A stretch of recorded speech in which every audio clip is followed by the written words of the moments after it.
ప్రకాశం జిల్లా ఎల్కోట గ్రామంలో ఒక అద్భుతమైన సంఘటన చోటు చేసుకుంది. 2.5 ఏళ్ల క్రితం గుంటూరు ఆసుపత్రిలో చికిత్స పొందుతూ మానసిక సమస్యల వల్ల అదృశ్యమైన వెంకటలక్ష్మి అనే వృద్ధురాలు మళ్లీ తన కుటుంబం వద్దకు చేరారు. ఆమె ఆచూకీ కోసం కుటుంబ సభ్యులు ఎంత గాలించినా దొరక్కపోవడంతో ఆమె మరణించి ఉంటుందని భావించి ఆమెకు కర్మకాండలు నిర్వహించేందుకు సిద్ధమయ్యారు. సరిగ్గా ఇంట్లో ఫోటో ఫ్రేమ్ కట్టించి కార్యక్రమానికి ఏర్పాట్లు చేస్తున్న తరుణంలో ఖమ్మంలోని అన్నం సేవాశ్రమం నుంచి ఫోన్ వచ్చింది. వెంకటలక్ష్మి తమ వద్దే క్షేమంగా ఉన్నారని నిర్వాహకులు చెప్పడంతో ఆ కుటుంబం ఆనందంలో మునిగిపోయింది.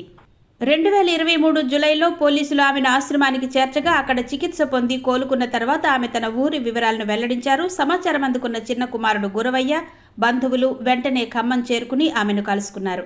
కర్మకాండలు జరగాల్సిన ఇంట్లో తల్లి తిరిగి రావడంతో ఆ ఊరంతా సంతోషం వ్యక్తమైంది.